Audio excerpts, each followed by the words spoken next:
Just for future reference, these are 85 Newton meters. Hi, I'm Dave, and this is my DA52V Suzuki Everyvan. In this video, I'm basically just chatting shit while buttoning up a few things after doing a diff swap to try and make the thing faster, and a pedal box swap in preparation for the transmission I plan to install. What do you mean they're 85 Newton meters? You're undoing them. They're 85 Newton meters when you do them up. Well, they're 85 Newton meters when you try to undo them too, if they've been done up to 85 Newton meters. Now, isn't that easier? It's time for the brake bleeding process. Today's flavor of brake fluid is Castrol .4. Why? Because it's what I've got. I do not know how much this is going to take. So that's in. No obvious leaks right off the bat, which is good. Might have been Stuart that told me the trick of putting a little bit of lithium grease on the nipple to try and stop the air bubble effect. It was on the threads, he said, actually, wasn't it? What's an 8? Loopy f***ing cable too, the hose. I can't see what I'm doing. I can't even feel what I'm doing. They put the feed line in so close to the nipple that you can't. This is all you get. It's not even enough to crack it. This is me being an idiot, because I know this brake system very well. There isn't a bleeding nipple over here, so I didn't need to take the wheel off. I don't know why I did. I even brought this over here before. I'm like, oh, wait a minute. My memory is getting worse. My speaking's suffering as well. I can't say brake bleeding. I keep saying Blake breeding. Blake is gonna get bred. Half his luck. Now, where did I put the wheel nuts? Over here. Just use these nuts. Maybe I need a beer. Like, my balance is disappearing because I haven't been drinking alcohol. I'm kind of tempted to actually put a jack stand underneath that side and then go jack up the front so that I can access all four at the same time. I've never done that before. Lower it onto the jack stand so that this wheel's on the ground. Is it gonna roll off the jack stand? I don't know. I don't like putting a car on 4 jack stands. Nah, I don't think that's gonna work. Yeah, wheels on, wheels off is a better idea, isn't it? Unless you just use 2 jack stands at the back, like a adult. I'm an adult. Oh, the ABS line, that's nice. So what you need to do is, my jack stands on the diff. That's not even the diff, is it? It's the housing, the diff housing. I'll go jack up the front so that I can access the nipples. Accessing the nipples is one of my favorite things. Absolutely frightening. Milwaukee Power. Nah. That sounded a bit bad, didn't it? Bleeding the rears really sucks. I don't like the front much better. Still sounding like a serial killer with my breathing. I just found a brake leak. See that? There we go.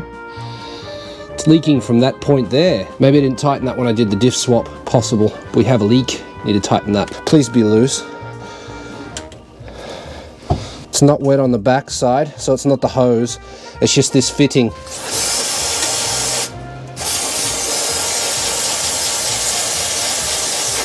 So drown it. Go pump the brakes a few times and see if it still drips. So far, so good. Back to the front. Just getting brake fluid absolutely everywhere. So much easier with 2 people. And I'm back. I got some 75W90. I need 2 cans of that, maybe more. An 80W90. 1 thing of coolant. What's that one? That's the 80. These things don't stack. Like, so 2 of those, brake fluid, 2 of those. $140. The shock is 80 Newton meters on the bottom and 50 Newton meters on the top. The trailing arm is 80 Newton meters forward and back. Trailing rod and torsion bar are all 80. I wonder how many of these I've got done up too tight. That's 80. That's 80. Yep, okay. That's 80. That one wasn't tight enough. Okay, now it is. I need to jack it up higher so I can swing the torque wrench. Basically, everything attached to the diff is 80. This classic tool again. Captain Bendy. That's 80. 95 on there. That was a little bit loose. 95, done. Top bolts are 70. For these top ones, you can get to this bolt here with the torque wrench, but you can't get to the back one because of the brake booster. And on the other side, I can't get to either of them with a torque wrench, so they're going to be fine. Okay, I need to step on that, which is going to in turn cause a massive chain reaction of bullshit involving lighting and the camera falling over. It cracks me up when people say, oh, the wheels aren't held on by the bolts, they're held on by the hub. Well, yours might be, but mine certainly aren't. Mine are held on by the bolts. You got brakes?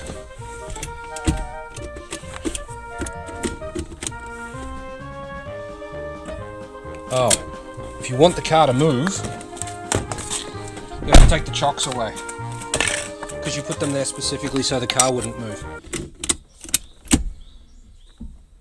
It's a beautiful feeling pedal. It's got a bit of sponge to it. I like that. I don't know if it's supposed to feel that way because I haven't driven one of these in a long time. But I mean, I like the way that feels, so that's good. Still starts. We have brakes. It moves. Yeah, all right. It works. The handbrake could probably use a bit of adjustment. It comes up too high, but I mean, it works. So that's just a quick turn of this thing in here, which I could probably do from here, but I'm not going to. I don't need to do that now.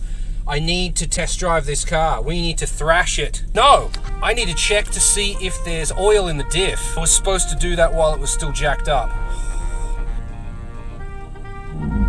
I'm going to try and do this without jacking the car up. What are you doing the filler plug first for? Well, if you can't fill it back up, you better not empty it. Okay, so that's good.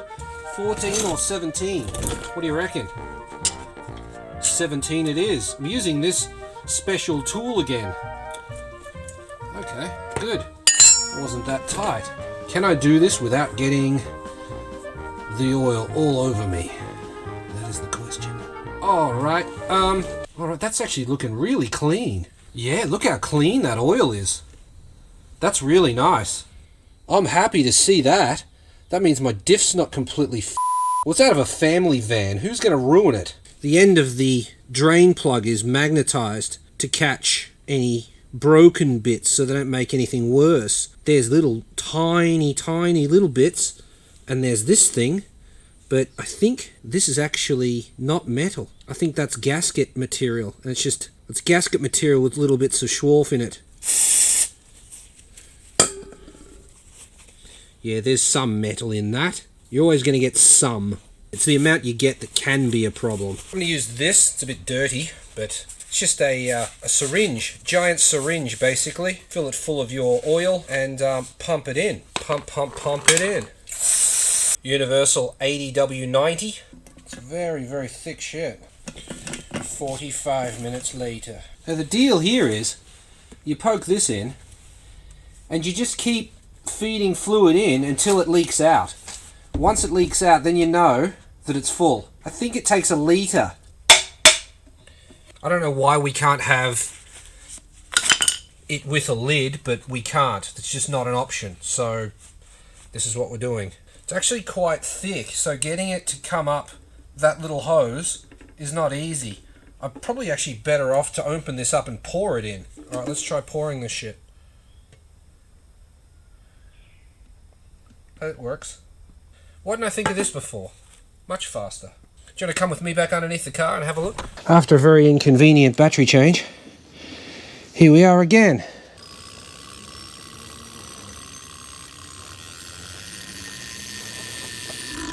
I'm an adult. Now let the cleanup begin. Bit of oil everywhere, really. Everything's well lubricated, including me. I'm well lubricated. I need a beer. That's what I need.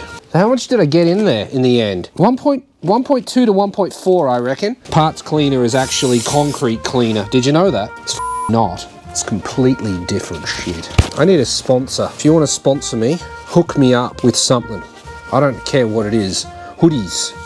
I don't really need any more hoodies, but if you have a hoodie for your business and you want me to wear it, I could do that. Just send me one. Get you some shots of a fat guy in front of a temple in Japan or something like that, because that'll help you sell stuff. Nothing more appealing than a fat gaijin standing in front of a temple. Better yet, posing in front of a temple, getting in the way. So we've done the pedal swap, I've checked all the bolts, I've changed the diff oil. I think that's everything I needed to do. The brakes work. I need to go for a spin. I don't know how well they'll work at 60. Those brakes are so overkill for this car with one person in it. It's incredible. They are huge. This is a 14-inch wheel, and that's the drum that's in it. Wicked skids, brah. Okay, so the next thing I have to do is go and get third-party insurance so that I can get a temporary number plate and drive this thing on the road legally. Then we can do our speed tests and find out what this car is like with an automatic transmission and the high gear diff. To check out what this car was like before and the process of swapping this diff out, check out this video here. It'll tell you everything you need to know about the diff and everything else. So if you'd like to know more about the diff that's in this, check out this video over here. So if you'd like to know more about the diff and the dramas that we went through to get the thing in, check out this video because it's quite enlightening. You'd think it'd just fit in. Nah.